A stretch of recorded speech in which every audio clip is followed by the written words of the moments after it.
I'm Vin. I'm Sori. That's Booby. And Culpy and Chip and Ghosty. I actually turned Culpy off so he could take a rest. Oh. Well, I don't know what's happening to him then. Ah, there he is. So, shout out to rschach. We're saying it right now. We have a $75 partner tier, and you can get your local band listened to. Which is initially, that's why it's called the partner tier, because that's how it's supposed to go, but everybody uses it as a life hack to get their song bumped up. But rschach actually uses it for its intended purpose. This song is Purest Momentum. You can get it for $1.29 if you go to Bandcamp, rschach.bandcamp.com. That link will be in the description. Also, buy their shirts. This is Purest Momentum off of the Dark Matter record. By the way, they're doing a 2-week tour. If you go to their website, you can see on the Innocent Blood thing, that was done by Pony. This right here is she did really done by Pony. We got talent in the village, ladies and gents. Not like other villages. No disrespect to other villages, but ours is the best. Do you know the dates of the tour? No, I don't. I thought you said I've got it. So it looks like July is going to be Friday, Saturday, Sunday. You know what? I am going to include it right here. Boop! There you go. So you guys can look at that, zoom in. It's the Kiss Our Jobs Goodbye Tour, inshallah. I'll also put the link in the description. You can find that information. Go.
I like that guitar work at the end. I like the way that. Yeah, they're really, really good. They definitely are able to break through the monotony without being too weird. I feel like that this would be a fun song to play. I certainly hope you guys have fun when you play this one. It sounded like they would have fun playing it. What do you think it's about? I only heard I only paid attention to some of the lyrics, and the ones that the ones that I paid attention to reminded me of you. Where is it? Scroll down. It was where they were saying like, the fear, like basically it was like, you know how, like people want to like control you, and when you're not to be controlled, and like You deafen my ears and try to feed me your fears. Oh, because you're never going to change me. You'll never change me. You've deafened my ears and tried to feed me your fears. Now that I'm in the clear, you're all afraid of me. Yeah, that kind of, like, that part reminded me of, like you are not going to be swayed by people's opinions of you, and that can make it so they get fearful. Because they're like, wait, this black man can't be controlled. It seems like it's a person talking about drugs. And how people are trying to get them to stop, but he's like, screw you guys, I'm doing just fine. And then in the middle, he starts to feel the bad effects of the drugs, but he can't quit. So I can't slow down, I've lost all control. Oh. So before he was saying, you know, you sit straight to the blood, which is, you know, you said it kills, I'm not dead, nor do I sin. Meaning all the stuff that you said was going to happen, you know, if I use drugs, isn't happening. It's funny because that seems like a playoff, like in the garden too. What do you mean? Remember the snake said God said, if you do this, if you eat of this fruit, you shall surely die. Right. You said it kills, yet I'm not dead, nor did I sin. Right. So it kind of was like a... Right. I don't know if he had that in mind when he put that, but... Which, anytime you have anything forbidden, and then you put warnings about it, and a person takes part in it, just because the effect doesn't happen immediately doesn't mean that you're not dead. Oh, I know. You know, so... It's actually a very juvenile way of thinking. Like, the kids are like that. They did something once, nothing happened, so they assume they're good every time. Right. What did Selah say this? Actually, it was a pretty interesting quote. What did she say? Because I said, well, it could have happened. It almost did. It just didn't, you know? And then she said it better than this, but she basically said, almost is like, almost is like, and then she used another word that was like that, which means it never happened. I can't remember. It was way cooler when she said it, and I was like, ugh, but you're still in trouble! Yeah, I mean, this kind of, like, the first half of the song is reminded me of a person I used to deal with, but you'll never change me, I'm never gonna change. You know, but, you know, fear, I've found, is not a really good way to motivate people. You know, like I've said, I've sat across people and said, hey, you're gonna die. Keep doing this drugs. I know. It doesn't really, not really that much of a motivator. Especially when they're like in the midst of all that stuff. Like, they don't really care. They're just caring about the next hit. That, like I said, I'm assuming that's what he's talking about. I discovered a place locked inside my mind where I can taste new sounds and I'm no longer bride. Now I have the power to shatter every rule, and one deep breath is my strongest fuel. So you ingest something. I found a way to keep my movements in sync, so now I'm treating every trail like the water I drink. I can see why it's against the law, because no one can enslave me now that I'm a god. So it's like... that's cool. It's like, you know, this kind of like superhuman feeling that you get. It's very interesting into human psychology. I can see why it's against the law, because no one can enslave me now that I'm a god. It's like people that look at rules... They look at rules and laws as if it's designed to enslave them. When in reality, at least the laws that God gives are designed to increase your joy. Yeah. If there were no rules in a football or basketball game, it would be completely a joyless sport. Because then you could just travel all the time and the game wouldn't be interesting at all. Right. It's the rules that make the game fun. It's playing by the rules that makes the game fun. And when a person breaks a rule, we call them a cheater. So at least in the context of sport, we realize that laws are actually not designed to take away joy, but to increase it.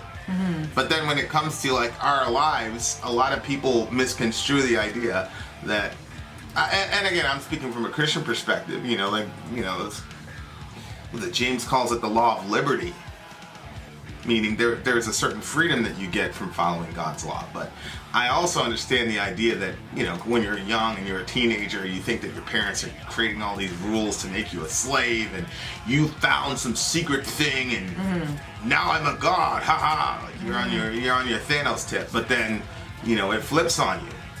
But the whole concept of changing a person's a very interesting concept, because on the one hand, people are against the idea of changing a person because you're supposed to accept yourself.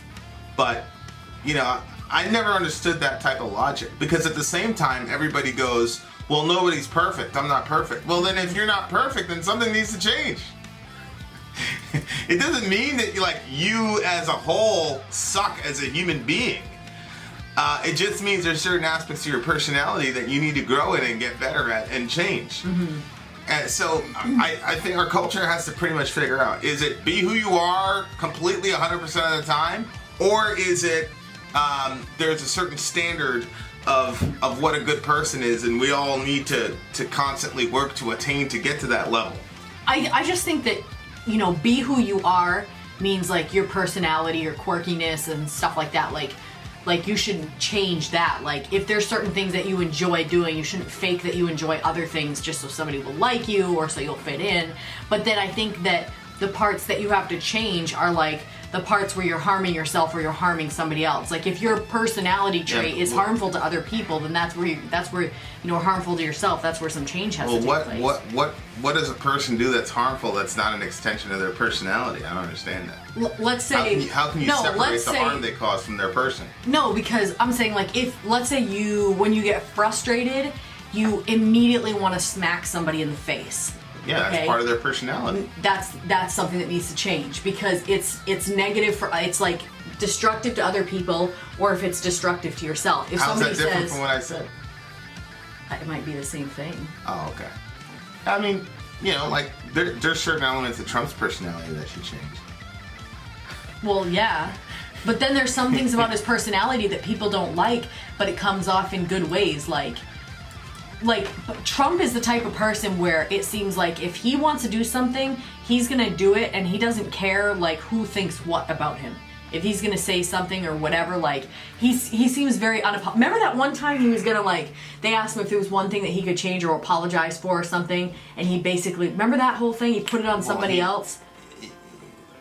Oh yeah, he was saying something about Congress or something like that. That he Congress's fault. Right, yeah. So he, even in that situation, didn't end up apologizing. But that type of goes with how he feels about something worked out good when he didn't kill all those people. Like, I'm sure there's a lot of people that wanted him to push that button, but he was like, no, 150 people are going to get killed, I'm not doing it. You know what I'm saying? So maybe it's, that could be like opinions. Well, that stuff just depends on what side you're on. When a person says, oh, so-and-so doesn't care about other people's opinions, and I love him for that, that's usually because they don't disagree with their opinions. Yeah. So, you're going to get a lot of right-wingers that say, oh, Trump's personality is awesome, he doesn't care about what other people think. And then people on the left are going to say, he's terrible, he doesn't care about what other people think. Mm-hmm. And obviously, as a leader who's supposed to represent the will of the people, you are supposed to care about what other people think. If you're alone and you're a free agent like me, I don't care. Right. But I'm not responsible for anybody. But, if you're in the Trump situation, then you're responsible for people, so you kind of should. Right. So it's right. I never really accepted the whole accept yourself, be yourself thing. Because there's parts of yourself that obviously need to change. Mm-hmm. And obviously that's not the Christian message. The Christian message isn't be yourself, it's be like Jesus. It's not what would you do, it's what would Jesus do. Well, why would you say what would Jesus do? Well, because you know that your instincts in a given situation are not good. So, but I like this song because... Well, I think, though, coming from a Christian perspective, if we were made to image God and show what God is like, then when we follow after Christ and we do it like Him, then we're more like ourselves than we ever were. Yeah, I mean, yeah, but what you just said has about 10 hours of theology to unpack from that. You're saying that after you've been taught a certain type of perspective on things. Yeah. And when I've never said that to anyone. Oh, just be yourself. I don't know. Here's Vingo. I don't know how you can believe in original sin and at the same time tell everybody they're completely fine the way they are. It didn't end that way for the guy in the song. Right. And that's the crux of it, is people do need to change. You just can't change them. That's the issue. And that was like, that's completely true. That's a hard lesson I had to learn. Obviously in my previous relationship, that there were things that obviously needed to change, just like safety things, and couldn't even get those down. And so there was a lot of like, long drawn out. Now I'm in a situation. Now I'm just, now I just go, okay, is this worth arguing over? Is it not? If it's not worth arguing about, I'm not going to argue about it. But, before, so this whole topic is very, very, very difficult to me, actually, because it's a tough balance. On the one hand, you hear that all the time. The more you try to change the person, the more they're going to like rebelliously go the other direction. But at the same time, people do have things within their personalities that are absolutely destructive, that need to change, that's harming people around them and harming them. Yeah. So, especially when it comes to the drug question, and the drug question is so insidious because, a crazy OD might have killed Joe Schmo, but, Sally Smith is just fine. And so it's one of those things where it's like, oh, I'm just fine. Yeah, I killed Joe Schmo, but I'm fine. So, it's like, hey, nothing's really happening to me. So that whole situation is extremely insidious because, you don't really know that all the doomsaying about drugs, especially hard drugs, is true as a user most times until it's too late. Oh, gosh. Yeah. So how could I see where my life would leave me when I lost my freedom to choose? Because now you're addicted. Who would tell me how to come back safely if we've all been compromised to lose? I swore it was easy, not one soul could seize me, and now it's me who's being used. See, he's using drugs, but now the drugs are using him because he's, whatever. Mm-hmm. So, and he's talking about being alone to brace the struggle. Because I'm assuming that the people who wanted to support you up top, you told them to leave you alone because you're not changing. Oh yeah, because you were a god. Right. Scroll down. That was a pretty scary part. He says, scroll just this right here. Okay, so he says, now I'm the one that's being used, but I don't want it anymore. And then I'm living all my darkest nightmares while I'm open-eyed. I'm forced to face my fears each day with both my hands tied. Yeah. That's crazy. Like, this is bad. This is not working for you, but you feel, you're powerless to change it. Right. So the thing has a dark side, and I really appreciate the fact that, he didn't just glorify because, it's metal, you got the rebellious attitude and whatever. Don't change me, blah, blah, blah. But he goes, okay, great. And then he shows the other side of it, and it's like, well, shit. Mm-hmm. That's really, really unique, I think, because, there's a lot of that type of rebellion in metal, but you very rarely hear, okay, this is a fallout of that type of action. Mm-hmm. It's like Chesterton said, if you see a road with a guardrail on it, you better make sure you know why that guardrail was there before you remove it. Yeah. Yep. You know what I mean? And drugs in America have been a really interesting topic because I think the actual war on drugs actually contributed a lot to the opioid crisis. Because what happened is you take these regular drugs like marijuana, for example, like, it's one of the most docile, least harmful drugs there is. And you make that illegal, and then you do all this propaganda about how you're gonna go crazy, and then it doesn't happen that way with weed. So then they go, well, it's the same thing they said about weed. Why not coke? Why not heroin? And so the danger element of heroin is is not appreciated as much because you made this entire that's jihad true. about weed. Yeah. Wow. Which, you know, so you put weed on the banned forbidden fruit list, and then you came up with all these crazy lies about what would happen, and then come to find out your buddy next door does it, and he ends up fine. He's functioning fine. He's doing everything fine, and all the rest. That was like I know growing up in the Christian community, you heard a lot about like how horrible weed was, but like even outside of like religious. Well, yeah, the just say no campaign. Say no to drugs. And that's right. The Dare campaign. Dare, that's right. And you know all that jazz. I mean, it demonized weed as like this horrible thing that's going to completely ruin your life. So they put all this hype about it, and it's not true. It's actually, a lot of it works the other way. A lot of people have been helped by it. So then it creates this giant mythology of, hey, they said the same thing about weed, you know, and then, but if you would have, if the government would have said, you know, 30 years ago, okay, weed's not a problem, but this stuff is killing us, so weed is fine, but this stuff, this heroin stuff, we need to stamp it out, then that would be different, because then you'd be able to say, well, I mean, they're fine with this, but they're not really fine with that, which now we've caught on too late. Yikes. So, but yeah, that whole, the second part of the song was really cool, because the guy, you know, puts himself up as God status, but now he's a slave to a substance. Like, how much of a God are you really?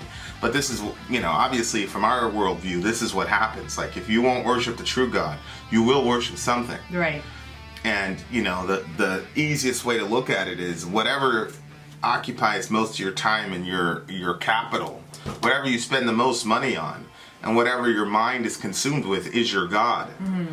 You know, even if you don't believe in a theistic whatever, the point is, whatever occupies your mind the most and lightens your wallet the quickest, that's your God. So now he went from being his own God, Ra, which I'm sure he feels that way when he's high, to being enslaved to this substance, and now the substance has become his God. I thought that was a pretty brave thing to do. Obviously, he didn't articulate it like that on the song, but it turned the substance obviously turned against him. You know, so, but this is why you have to be honest with people about stuff. Like, I don't want my kids to do any drugs, but I'm not gonna lie to them and say that, oh my God, like, you know, it's like happened with the weed thing, where this kid got caught with a nickel pack at school, and the teacher was like, oh, his life is over, his life is over, blah blah blah. It's like, come on, bruh. So I'm not going to go there, but this is what happens when you try to overcorrect on stuff. It's the same thing that happened in the garden, right? Where Eve said, nor shall we touch it. Right. Well, God didn't say you couldn't touch it, bruh. But people add extra rules to keep them safe from breaking the real rule. But what it actually does is, to onlookers, they go, well, wait a second. You said all this stuff was going to happen. Nothing's happening. It's a good song. What do you give it?